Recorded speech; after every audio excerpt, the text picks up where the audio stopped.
Immunology of transplantation. So transplantation माने क्या है? ट्रांसप्लांटेशन माने एक आदमी से क्या भी ऑर्गन या टिश्यू लेके दूसरे आदमी को वो लगा देना, उसको ट्रांसप्लांटेशन बोलते हैं। तो पहले हम जानेंगे व्हाट इज अ ग्राफ्ट। तो अ स्पेसिफिक टिश्यू और an organ is transplanted into a person to replace the damaged specific tissue or organ.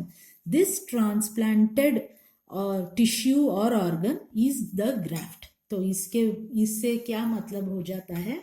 Graft माने वो एक स्पेसिफिक टिश्यू या ऑर्गन है जो एक आदमी में ट्रांसफर करते हैं। क्यों ट्रांसफर करते हैं? क्योंकि हमें रिप्लेस करना है उसका जो टिश्यू और ऑर्गन जो डैमेज हुआ है उसको रिप्लेस करने के लिए जो अच्छा वाला टिश्यू और ऑर्गन हम दूसरे आदमी से यूज करते हैं उसको हम क्या बोलते हैं? ग्राफ्ट करके बोलते हैं। अभी हम जाएंगे classification of grafts. So classification of graft में हम ऑटोग्राफ्ट देखेंगे, आइसोग्राफ्ट देखेंगे, उसके बाद एलोग्राफ्ट देखेंगे और जीनोग्राफ्ट देखेंगे। तो ऑटोग्राफ्ट माने क्या है? सेल्फ माने within the same body from one side to other, माने उसका ही एक ही आदमी है यहाँ पे और वो एक ही आदमी में एक जगह से कुछ टिश्यू लेके दूसरी जगह में डालना एक ही बॉडी में, उसको हम क्या बोलते हैं? ऑटोग्राफ्ट बोलते हैं। नेक्स्ट है आइसोग्राफ्ट। तो आइसोग्राफ्ट माने क्या है? Different individuals but genetically identical, like identical twins. माने ग्राफ्ट हम डिफरेंट इंडिविजुअल से ले रहे हैं और एक से दूसरे को डाल रहे हैं, पर वो दोनों जेनेटिकली सेम है। कब दोनों जेनेटिकली सेम हो सकते हैं? जब वो आइडेंटिकल ट्विंस हो। नॉन आइडेंटिकल ट्विंस को भी हम आइसोग्राफ्ट नहीं बोलेंगे, आइडेंटिकल रहने का ट्विंस, तभी हम उसको आइसोग्राफ्ट बोलते हैं। नेक्स्ट है एलोग्राफ्ट। एलोग्राफ्ट माने genetically unrelated individuals with in the same species. माने यहाँ पे ग्राफ्ट दो जेनेटिकली रिलेशन नहीं है वो दोनों इंडिविजुअल्स में जेनेटिकली, पर वो एक ही स्पीशीज का है, माने ह्यूमन स्पीशीज का ही है, तब हम क्या बोलते हैं? उसको एलोग्राफ्ट बोलते हैं। एलोग्राफ्ट को हम होमोग्राफ्ट भी बोल सकते हैं। जीनोग्राफ्ट माने क्या है? ये जो ग्राफ्ट है बिटवीन टू डिफरेंट स्पीशीज हो रहा है। सोचो आप आदमी को एक पिग का क्या तो हार्ट लेके ट्रांसप्लांट कर रहे हैं, तो आदमी का स्पीशीज ही डिफरेंट, ह्यूमन और पिग का स्पीशीज ही डिफरेंट है। तो जब दो डिफरेंट स्पीशीज में ग्राफ्ट हो तब उसको हम क्या बोलते हैं? जीनोग्राफ्ट। तो अभी मैं आपको डायग्राम में दिखा देती हूँ, आपको अच्छी तरह से मालूम हो जाएगा। तो पहले हम देखेंगे ऑटोग्राफ्ट। ऑटोग्राफ्ट माने वही आदमी में एक जगह से दूसरी जगह, एक ही बॉडी, उसी के बॉडी में, उसको हम क्या बोलते हैं? ऑटोग्राफ्ट। नेक्स्ट हम देख रहे हैं आइसोग्राफ्ट। आइसोग्राफ्ट में आप देख सकते हो कि ये दोनों ट्विन्स है और एक ट्विन से लेके दूसरे ट्विन को हमने ग्राफ्ट किया है। जो ट्विन दे रहा है वो डोनर है, जो ट्विन ले रहा है वो रेसिपेंट है। तो identical twins, genetically identical donor है यहाँ पे। नेक्स्ट हम देखेंगे एलोग्राफ्ट और या होमोग्राफ्ट। सो होमोग्राफ्ट में आप देख सकते हो ये दोनों डिफरेंट इंडिविजुअल्स है पर स्पीशीज एक ही है, दोनों ह्यूमन स्पीशीज का ही है। ये रेसिपेंट है, ये डोनर है, तो ये क्या हुआ? डोनर से हमने रेसिपेंट को दे दिया, तब इसको क्या बोलते हैं? एलोग्राफ्ट या होमोग्राफ्ट बोलते हैं। अभी हम आए हैं जीनोग्राफ्ट को। जीनोग्राफ्ट माने ये स्पीशीज ह्यूमन का है, ये स्पीशीज पिग का है, तो ये रेसिपेंट है, ये डोनर है, तो यहाँ से लेके हम क्या कर रहे हैं? रेसिपेंट ह्यूमन को ट्रांसफर कर रहे हैं, तो ये क्या हो जाता है? जीनोग्राफ्ट हो जाता है। नेक्स्ट हम जाएंगे, तो अभी हमने इम्यूनोलॉजी ऑफ ट्रांसप्लांटेशन पढ़ रहे हैं। तो यहाँ पे क्या है? एलोग्राफ्ट्स आर कॉल्ड होमोग्राफ्ट। सो एलोग्राफ्ट्स को हम क्या बोलते हैं? होमोग्राफ्ट्स भी बोलते हैं। अभी हम डायरेक्टली किसको जा रहे हैं? Allograft reaction. इसको हम एलोग्राफ्ट रिजेक्शन भी बोल सकते हैं। तो एलोग्राफ्ट रिएक्शन में 3 प्रकार के होते हैं, या एलोग्राफ्ट रिजेक्शन में फर्स्ट सेट रिएक्शन, या इसको रिजेक्शन भी बोल सकते हैं। First set rejection, second set rejection, white graft rejection. यहाँ पे मैंने रेस्पॉन्स लिखा है, वैसे भी बोल सकते हैं। तो पहले हम फर्स्ट सेट रेस्पॉन्स देखेंगे, पहले हम लिखने में देखेंगे, उसके बाद मैं डायग्राम में बोलती हूँ। तो फर्स्ट सेट रेस्पॉन्स माने पहले हम स्किन ग्राफ्टिंग का एग्जाम्पल ले लेंगे, क्योंकि वो बहुत ईजी है। तो हमारे पास एक डोनर है, हम किसके बारे में पढ़ रहे हैं? एलोग्राफ्ट। एलोग्राफ्ट माने दोनों इंडिविजुअल्स डिफरेंट है पर स्पीशीज एक ही है। तो हमारे पास एक डोनर से हमने स्किन लेके एक रेसिपेंट को डाल दिया है। तब क्या होता है? पहले vascularisation of the graft within 2 to 3 days and it is normal and healthy. पहले 2 या 3 दिन में वैस्कुलराइजेशन माने ब्लड वेजल्स ग्रो हो जाते हैं और टिश्यू नॉर्मल रहता है और हेल्दी भी रहता है। 4th day inflammation occurs, lymphocytes and macrophages attack. इसका मतलब है 4th डे क्या हो रहा है? लिम्फोसाइट्स माने टी लिम्फोसाइट्स, बी लिम्फोसाइट्स वो टिश्यू को अटैक करते हैं और मैक्रोफेजेस भी वो टिश्यू को अटैक करते हैं। उसके बाद क्या हो जाता है?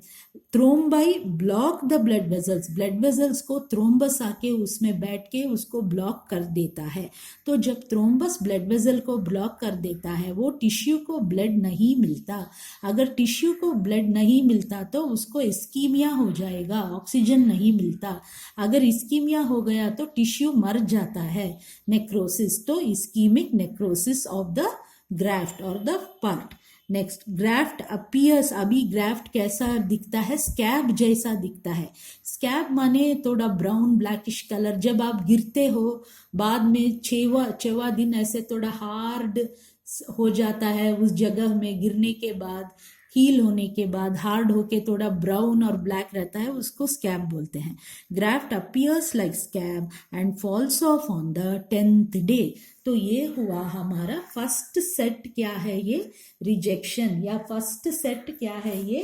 रिएक्शन। अभी हम डायग्राम में देखेंगे, इसको आपको अच्छी तरह से समझ में आएगा। तो ये क्या है? अभी एलोग्राफ्ट रिएक्शन। Allograft reaction. तो ये रेसिपेंट है, ये डोनर है। डोनर से इस जगह से हम टिश्यू लेके इस जगह को डाल रहे हैं। मैं बस यही जगह को एनलार्ज करके ड्रॉ किया है। तो ये क्या है? फर्स्ट सेट रेस्पॉन्स में first 2 to 3 days vascularisation takes place. It is normal and healthy. तो ये टिश्यू है, ये रेसिपेंट का बॉडी है, ये जो है ना, ये रेसिपेंट का बॉडी है। तो ये टिश्यू में वैस्कुलराइजेशन हो गया, ब्लड वेजल्स सब ग्रो हुए 2 to 3 days में। अभी नेक्स्ट क्या हो जाता है? 4th डे में आप देख सकते हो, 4th day inflammation due to invasion by lymphocytes and macrophages. ये ब्लू वाला टी सेल्स है और ये येलो वाला मैक्रोफेजेस है और ये ग्रीन वाला बी सेल्स है।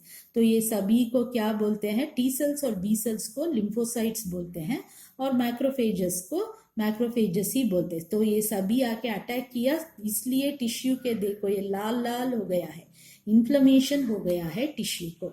नेक्स्ट क्या हो जाता है इन्फ्लेमेशन के बाद? ये इन्फ्लेमेशन है यहाँ पे टिश्यू को, ये टी सेल्स लिम्फोसाइट सभी अटैक किया है। ब्लड वेजल्स में आप देख सकते हो ब्लॉक हो गया है, ये ब्लैक कलर का, क्योंकि ब्लड वेजल्स में ये थ्रोम्बाई है, उसने ब्लड वेजल्स को ब्लॉक किया। तो अभी ब्लड टिश्यू को नहीं मिलेगा, तो ये इस्कीमिक नेक्रोसिस होके मरता जाएगा वो टिश्यू और वो क्या हो जाएगा? स्कैब हो जाएगा। और ये रेसिपेंट बॉडी है, स्कैब होके वो कब गिर जाता है? 10th डे को गिर जाता है। तो ये क्या है? फर्स्ट सेट रिजेक्शन या फर्स्ट सेट रेस्पॉन्स। अभी हम देखेंगे सेकेंड सेट रेस्पॉन्स को। तो सेकेंड सेट रेस्पॉन्स में second set response This is seen when another graft from the same donor is used in recipient. इसका मतलब है अभी ये ग्राफ्ट क्या हो गया, जब में हम लोग ने पहला वाला लिया फर्स्ट सेट रिएक्शन में, वो स्कैब होके गिर के चला गया, फिर हम डोनर से दूसरा ग्राफ्ट उसी डोनर से लेके इसको लगाते हैं, तब क्या हो जाता है, now the rejection reaction takes place more faster. अभी ये जो रिएक्शन रहता है ना, रिजेक्शन, उसका रिएक्शन बहुत ही फास्ट हो जाता है. Vascularisation starts but it is interrupted by inflammatory response. Vascularisation माने ब्लड वेसल स्टार्ट हो जाते हैं, पर वो जो इन्फ्लेमेटरी सेल्स होते हैं वो आके इसको स्टॉप कर देते हैं वैस्कुलराइजेशन को, और graft falls off by 6th day. तो वो क्या हो जाता है, वैस्कुलराइजेशन स्टॉप हो गया तो क्या हो जाता है, इस्केमिक नेक्रोसिस हो जाता है. इस्केमिक नेक्रोसिस होने के बाद क्या हो जाता है, स्कैब गिर जाता है, necrosis. So second set response देखेंगे अभी हमें. ये रेसिपेंट है, ये डोनर है, another graft from the same donor is given. ये डोनर सेम है, अभी हमने ये जगह से लिया है, लास्ट टाइम हमने ये जगह से लिया था, तो या ये जगह से, तो अभी हमने ये जगह से लिया है और उसको डाला है. इसको डाला तो क्या हो गया, वैस्कुलराइजेशन सेट्स, वैस्कुलराइजेशन तो होता है, बट क्या हो गया, इन्फ्लेमेटरी सेल से डिस्टर्ब हो गया है, और क्या हो जाता है, ग्राफ्ट 6th डे को ही बहुत ही फास्ट गिर जाता है स्कैब बन के. नेक्स्ट हम जाएंगे white graft response. White graft response माने क्या है, if graft is applied to an animal और अ ह्यूमन बीइंग, सोचो आप, who already is having specific antibodies, माने इस पर्सन रेसिपेंट में ऑलरेडी एंटीबॉडीज है. क्यों, वो ये कारण देखेंगे. इसको हम क्या, तब रिजेक्शन सुपर फास्ट हो जाता है, उसको हम क्या बोलेंगे, हाइपर अक्यूट रिजेक्शन बोलेंगे. सो क्या हो जाता है, यहाँ पे पैथोजेनेसिस देखे तो नो अटेम्प्ट ऑफ वैस्कुलराइजेशन, यहाँ पे ब्लड वेजल्स ही नहीं बनते हैं. जो इनिशियल स्टेज रहता है ना ब्लड वेजल्स बनने का, वो काम ही नहीं बनता. तो यहाँ पे graft is pale and rejected with in hours. Just कुछ घंटे में ग्राफ्ट क्या हो जाता है, गिर जाता है और रिजेक्ट हो जाता है. कहाँ पे देखते हैं इसको, seen in human kidney transplantation. इसको हम कहाँ देखते हैं, ह्यूमन किडनी ट्रांसप्लांटेशन में देखते हैं. सो हम वाइट ग्राफ्ट रेस्पॉन्स यहाँ पे देखेंगे. तो ये हमारा डोनर है, ये हमारा रिसिपेंट है, इसको किडनी डाला है, ये डोनर का बॉडी है, ये डोनर का बॉडी है. तो इसमें ऑलरेडी प्रीकसर एंटीबॉडीज क्यों है, इसमें ऑलरेडी एंटीबॉडीज है. ये एंटीबॉडीज कहाँ से आया, ये प्रिकसर एंटीबॉडीज और ड्यू टू प्रीवियस ट्रांसप्लांटेशन, शायद ये रेसिपेंट को प्रीवियस भी कुछ ट्रांसप्लांटेशन हुआ होगा, या ये रेसिपेंट को कुछ ट्रांसफ्यूजन्स हुए होंगे, ब्लड ट्रांसफ्यूजन्स, प्लेटलेट ट्रांसफ्यूजन्स ऐसे हुए होंगे, या ये रेसिपेंट फीमेल हो सकता है, उसको प्रेगनेंसी हुआ होगा, क्योंकि फीटस को भी हम एलोग्राफ्ट जैसा ही समझते हैं. तो तब ये एंटीबॉडीज ऑलरेडी फॉर्म करके बॉडी में रहते हैं. वो जब रहते हैं, हम लोगों ने एक किडनी को डाला है, तब इसको ये एंटीबॉडीज आके अटैक करते हैं, विद इन आवर्स में अटैक करते हैं. हाइपर अक्यूट रिजेक्शन हो जाता है, graft rejected with in hours. तब ग्राफ्ट कैसा रहता है, क्योंकि वैस्कुलराइजेशन ब्लड वेजल्स ही नहीं फॉर्म हुए, तो ग्राफ्ट बहुत पेल रहता है. तो ये क्या हो गया, वाइट ग्राफ्ट रेस्पॉन्स. तो हमने एलोग्राफ्ट रिजेक्शन में 3 देखा, first set rejection, second set rejection और वाइट ग्राफ्ट रिजेक्शन, तो या रेस्पॉन्स भी बोल सकते हैं. तो हम पैथोजेनेसिस को जाएंगे या मैकेनिज्म भी बोल सकते हैं. सो फर्स्ट सेट रेस्पॉन्स का ये है पैथोजेनेसिस.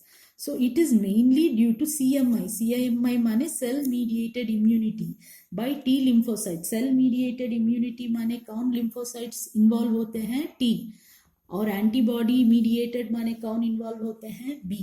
तो T लिम्फोसाइट्स इन्वॉल्व होते हैं इसमें.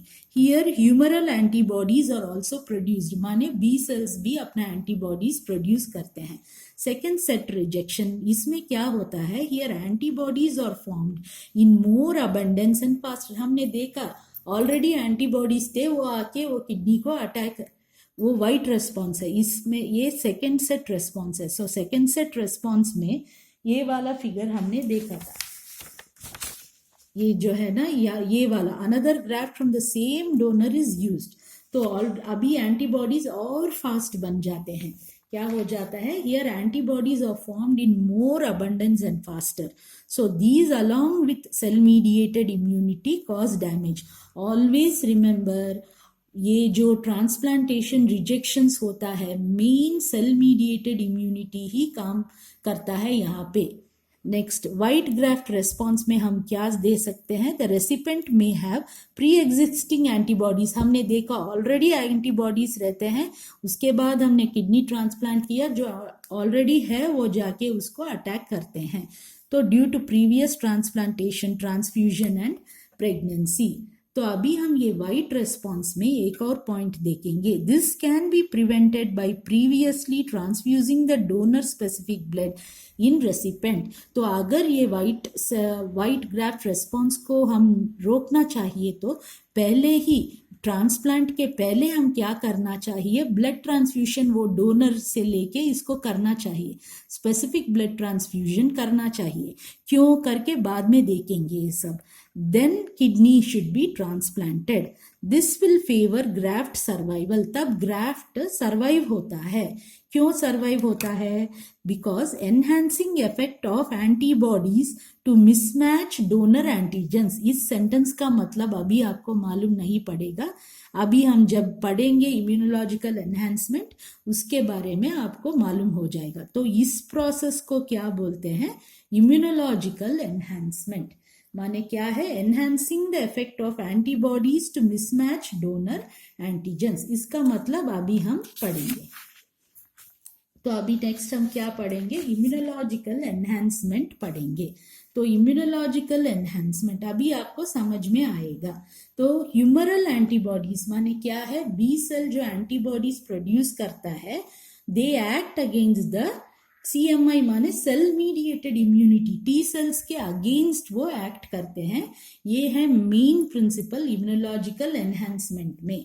कहाँ आ रहा है ये इम्यूनोलॉजिकल एनहांसमेंट, अगर हम किडनी को ट्रांसप्लांट करना चाहिए तो पहले ही हम डोनर का ब्लड देने का, तब क्या होता है, humoral antibodies act against the CMI। तो रिजेक्शन होना मुश्किल होता है और ग्राफ्ट सर्वाइव होता है। तो ये इम्यूनोलॉजिकल एनहांसमेंट का मैकेनिज्म क्या है, क्यों ये कैसे ये काम करता है, देखो। Here the recipient is pre treated with 1 or more injections of killed donor tissue. माने किल्ड डोनर टिश्यू किल्ड रहने का, उसका इंजेक्शन बना के ये रेसिपेंट में डालने का। तब क्या हो जाता है, antibodies developed in the recipient bring enhancing effect. तो अभी क्या हो जाता है, जब डोनर टिश्यू ऐसे रेसिपेंट में डाला तो रेसिपेंट में उसके लिए एंटीबॉडीज बन जाता है। तब वो एंटीबॉडीज ऐसे काम करते हैं, क्या काम करते हैं, these antibodies join antigens of the graft. So antigens are not available to initiate immune response. So ये जो एंटीबॉडीज बन गए वो ग्राफ्ट के ऊपर जो एंटीजेंस रहता है उनके साथ ज्वाइन होके उसको इम्यून अपैरेटस के लिए एक्सपोज ही नहीं करने देते हैं। Antibodies join with specific lymphoid cells and make them incapable of responding to antigen of graft. नहीं तो ये एंटीबॉडीज क्या करते हैं, रेसिपेंट बॉडी में कौन सा लिम्फॉइड सेल्स बहुत इंपॉर्टेंट रहते हैं जो ग्राफ्ट को रिजेक्ट कर सकते हैं, उसको जाके ज्वाइन हो जाते हैं। तब क्या हो जाता है, तब वो लिम्फेटिक सेल्स जो आके ग्राफ्ट एंटीजन से रिएक्ट करने का, वो आके नहीं रिएक्ट करते ही नहीं, उसको हम क्या बोलते हैं, सेंट्रल इनहिबिशन बोलते हैं। नेक्स्ट आता है इफरेंट इनहिबिशन। यहाँ पे क्या होता है, the antibodies coat the surface of the graft and keep them away from the contact with lymphocytes. यहाँ पे एंटीबॉडीज जाके ग्राफ्ट को ही कोट कर देते हैं, तब ग्राफ्ट ही क्या हो जाता है, इम्यूनोलॉजिकल अपैरेटस के कॉन्टैक्ट में नहीं आता। हम अभी डायग्राम में देखेंगे इसको, तो आपको इजीली समझ में आ जाएगा इम्यूनोलॉजिकल एनहांसमेंट क्यों कर रहे हैं। वाइट ग्राफ्ट रिजेक्शन प्रिवेंट करने के लिए, या किडनी ट्रांसप्लांटेशंस में जब वाइट ग्राफ्ट रिजेक्शन हो सकता है उसको प्रिवेंट करने के लिए। तो आप ये देखो, यहाँ पे ये डोनर है, ये रेसिपेंट है, हम एक इंजेक्शन डाल रहे हैं, injected with killed donor tissue. ये इंजेक्शन में इस डोनर का किल्ड टिश्यू है उसको फर्स्ट स्टेप हम रेसिपेंट को ये डाल रहे हैं, उसके बाद हम क्या कर रहे हैं, आफ्टर दैट हम ट्रांसप्लांटेशन कर रहे हैं। क्या कर रहे हैं हम, ट्रांसप्लांटेशन, यहाँ से यहाँ ट्रांसप्लांटेशन कर रहे हैं। या किडनी को सोचो आप, अगर यहाँ से यहाँ हम ट्रांसप्लांटेशन कर रहे हैं। उसके बाद अभी हमने जब ऐसे किल्ड टिश्यू डाल दिया, ये रेसिपेंट में एंटीबॉडीज फॉर्म हो गए, वो टिश्यू के लिए एंटीबॉडीज फॉर्म हो गए। तो पहला इंस्टेंस में क्या हो जाता है, एंटीबॉडीज, ये वाला जो हमने यहाँ पे जो ग्राफ्ट दिया है उसका एंटीजन से कंबाइन हो जाते हैं। So these join with antigen. So अभी ये अगर ये एंटीजन यहाँ पे कंबाइन हो गया तो वो इम्यून सिस्टम के लिए अवेलेबल नहीं रहते और रिजेक्शन ही नहीं होता है।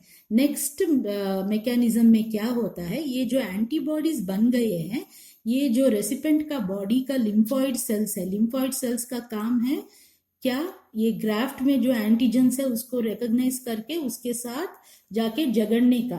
पर अभी क्या हो गया, ये जो एंटीबॉडीज है ये जो लिम्फॉइड स्पेसिफिक सेल्स है उसको ज्वाइन कर लिया, ये टी सेल्स को ज्वाइन कर लिया, ये बी सेल्स को ज्वाइन कर लिया। तो अभी इसके बॉडी में, ये रेसिपेंट के बॉडी में ये स्पेसिफिक लिम्फॉइड सेल्स सब खत्म हो गए, वो लोग यहाँ पे ज्वाइन में हैं। तो अगर आपने ग्राफ्ट किया तो भी क्या हो जाता है, there is no lymphoid cells to react to graft antigen. तो यहाँ पे कोई भी लिम्फॉइड सेल्स नहीं है इससे एक्ट करने के लिए। सो इसको क्या बोलते हैं, सेंट्रल इनहिबिशन बोलते हैं। इसको क्या बोलते हैं, सेंट्रल इनहिबिशन बोलते हैं इसको।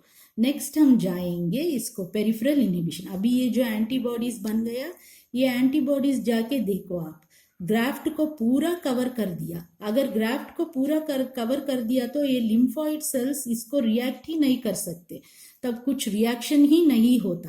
तो इसको हम क्या बोलते हैं, पेरिफेरल इनहिबिशन, पेरिफेरल इनहिबिशन। तो इन सब मेथड्स को क्या बोलते हैं, इम्यूनोलॉजिकल एनहांसमेंट। इससे क्या हो जाता है, वाइट ग्राफ्ट रेस्पॉन्स नहीं होता है।